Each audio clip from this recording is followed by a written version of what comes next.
देखो next question देखो क्या है कि दो संख्याओं का योगफल 50 है।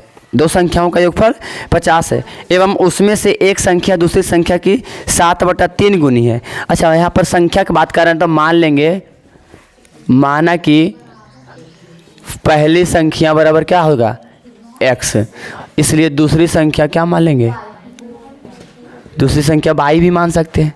अने तो x से उसमें जो दिया हुआ ना उसके अनुसार से दूसरा तरीका से भी चल सकते हैं, लेकिन कोई बात नहीं। शर्त पहला, प्रश्नानुसार क्या करा है, शर्त पहला से कह रहा है कि दोनों का योग कितना है 50 है। इसको समीकरण क्या मान लेंगे पहला। और शर्त दूसरा से बात किया जाए, कह रहा है कि एक संख्या दूसरी संख्या की कितना है 7/3 गुनी है। कह रहा है एक संख्या जो है दूसरी संख्या के 7 कितना गुना है 3 गुना है। तो 7/3 गुना है तो क्रॉस मल्टीपल गुना करेंगे ना 3x हो जाएगा और इधर कितना हो जाएगा 7y हो जाएगा, है ना। क्या कर देंगे, या तो फिर इसको ऐसा ही समीकरण क्या मान लेते हैं दूसरा।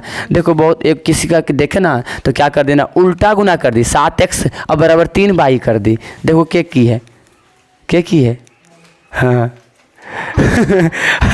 अब देखो क्या करेंगे ना, समीकरण 1 में समीकरण 2 से x का मान रख दे, x का मान रखने पर तो समीकरण देखो 1 में रखेंगे तो 1 कितना है x + y बराबर 50 है। और इसमें x का मान रखेंगे कितना और प्लस में कितना है y बराबर 50। इसका एलसीएम जानते हो ना सब लोग, तो हो जाएगा 7y और प्लस या गुना होगा 3y, तो 7 और 3 10y और बटा में 3 बराबर में 50। यहाँ से ये वाला देखो निशान देते चलना है। अच्छा, क्रॉस मल्टीपल गुना करेंगे 10y बराबर 50 और गुना में 3, ई से ई कट गया अर्थात y बराबर 5 दिया 15। देखो आया कि ना आया, y बराबर 15 आया है। इसलिए अगर इधर हम देख ले तो y बराबर 15 आया ना, तो हम समीकरण 2 में अब क्या करेंगे, 2 में y का मान रखने पर, तो y का मान रखेंगे ना तो देखो x बराबर हो जाएगा 7/3y। अच्छा, x बराबर 7/3 और y का मान रखेंगे कितना 15। चाहो तो हम डायरेक्ट यहाँ 15 रख सकते हैं, उससे कोई दिक्कत नहीं है।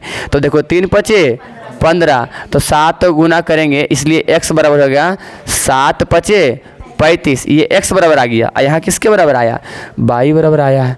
तो देखो अतः हम कह देंगे, इसलिए अतः कह देंगे पहली संख्या बराबर x यानी 35 और दूसरी संख्या बराबर y और y बराबर 15। ये हो जाएगा आंसर। लिख दो जल्दी से।